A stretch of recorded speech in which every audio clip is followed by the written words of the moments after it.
Bagaimana kalau aku tidak baik-baik saja mengenalmu?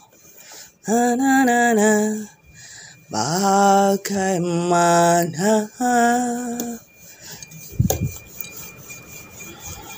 kalau Assalamualaikum warahmatullahi wabarakatuh. Halo teman-teman sebangsa dan setanah air, semoga semuanya sehat ya.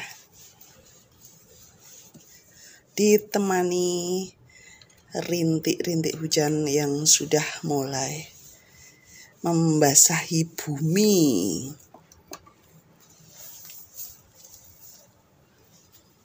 Seperti biasa, tatkala ide itu tidak ada, tatkala apa teman-teman?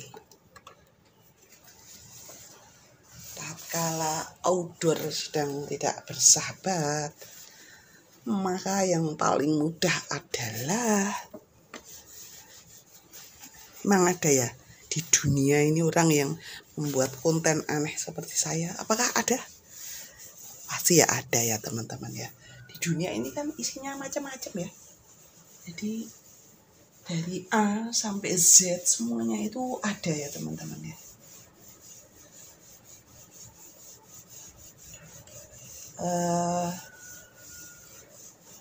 Bicara soal aneh-aneh itu ternyata dipengaruhi beberapa hal ya teman-teman ya. Kalau dalam ilmu apa ya, ilmu psikologi atau ilmu apalah itu, intinya otak manusia itu ada dua ya, otak kiri dan otak kanan. Kalau otak kiri itu untuk hal-hal yang angka-angka, geser ini teman-teman. Angka-angka, kemudian detil-detil ya. Sedangkan kalau otak kiri itu angka, logika, hal-hal detail. Sedangkan otak kanan itu yang berhubungan dengan seni, musik, kreativitas ya teman-teman ya. Ini saya dapatkan dari internet ya. Katanya kalau orang yang dominan otak kirinya yang kuat itu, katanya dia akan kuat dalam bidang hitung-menghitung, misalnya matematika, hal-hal seperti itu ya teman-teman ya. Apakah salah jika ada orang yang dominan adalah salah satunya? Tidak ada yang salah ya teman-teman ya. Semua itu ada plus dan minusnya. Dalam dunia ini selalu ada dua sisi ya. Ada sisi plus dan kelebihan dan kekurangannya. Masing-masing itu ya punya kelebihan dan kekurangannya. Kalau kita kepingin tahu, penasaran dengan diri kita itu sebenarnya kecenderungannya itu yang dominan otak kiri atau kanan, itu kalau di internet bisa teman-teman cari ya. Itu ada tes yang kayak simulasi itu loh teman-teman. Kita disuruh melihat suatu objek yang sedang mubeng-mubeng ya, sedang berputar-putar.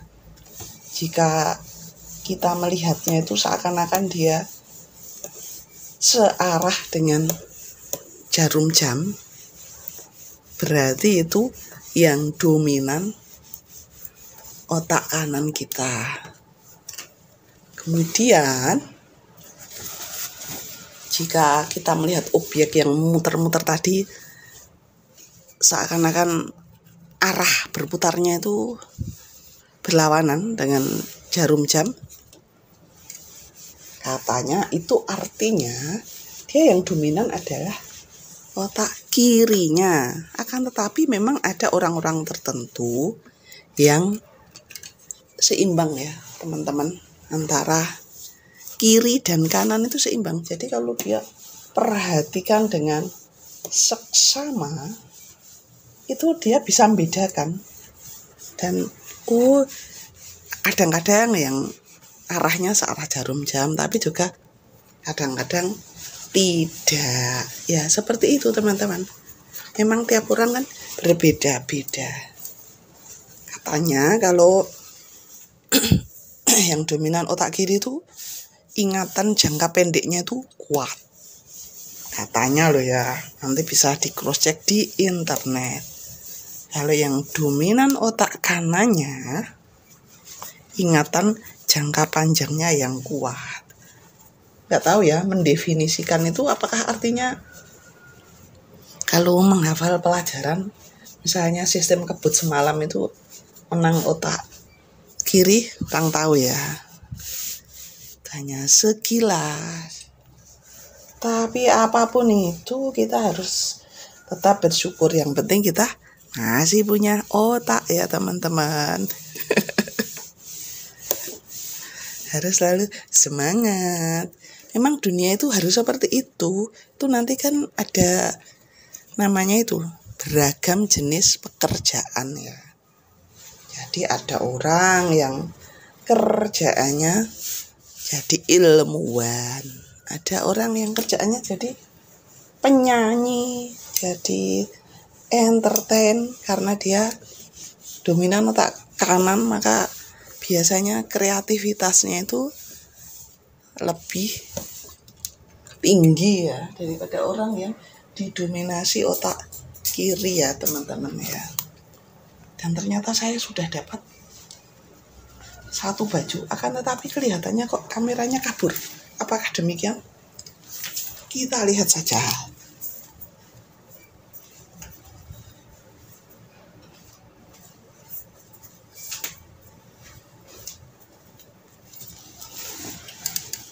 Satu lagi ya teman-teman ya. Ini yang namanya apa teman-teman? Ini namanya rompi ya teman-teman ya. Saya sengaja nyetrikanya dari dalam dulu. Tujuannya apa? Agar tidak ini teman-teman, tidak mengkilap. Nanti yang bagian luar saya lambari ya, saya alasi dengan yang warna putih, kain yang lain. Tujuannya apa? Agar tidak mengkilap. Iya teman-teman ya. Ini memang mengasah kita untuk kreativitas ya teman-teman ya.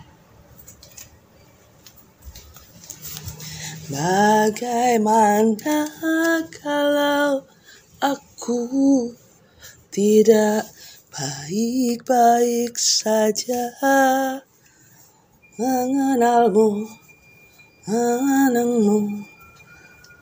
Nah, kalau saya itu kayaknya ya lebih kecenderungan juga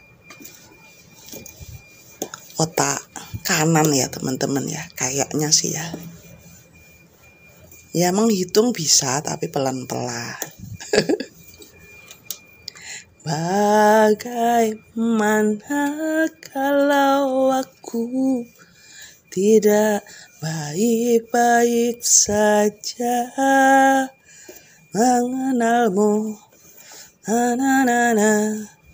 Bagaimana kalau aku. Kenapa ya kalau kita menyanyi tidak dilihat orang itu kok kita bisa lebih lepas ya teman-teman ya. Kira-kira kenapa ya?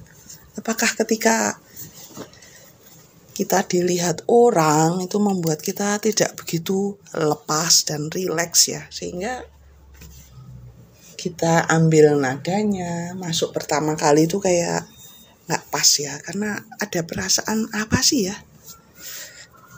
diperhatikan orang, dilihat jadi malu atau bagaimana gitu ya.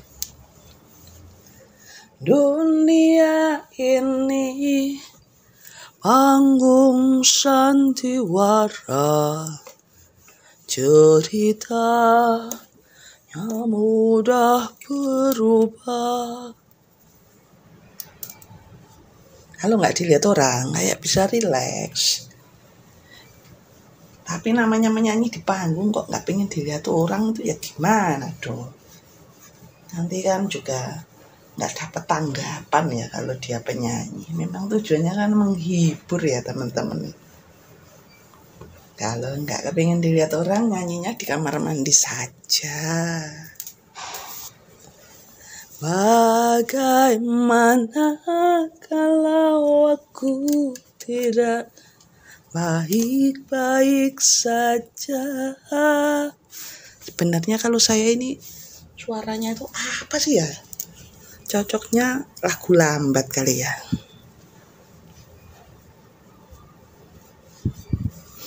Yang terdalam, yang kemarin dinyanyikan di Indonesian Idol itu ya teman-teman. Bagus sekali ya. Yang terdalam, bagaimana kalau aku tidak baik-baik saja mengenalmu, mengenangmu, bagaimana. Harus banyak-banyak latihan ya teman-teman ya. Oh teman-teman, sebelum saya mengakhiri kegabutan pada kesempatan kali ini, tetap semangat dan jangan lupa bahagia ya teman-teman ya. Karena bahagia itu kita yang menciptakan. Karena bahagia itu tanggung jawab kita sendiri. Tetap semangat dan assalamualaikum.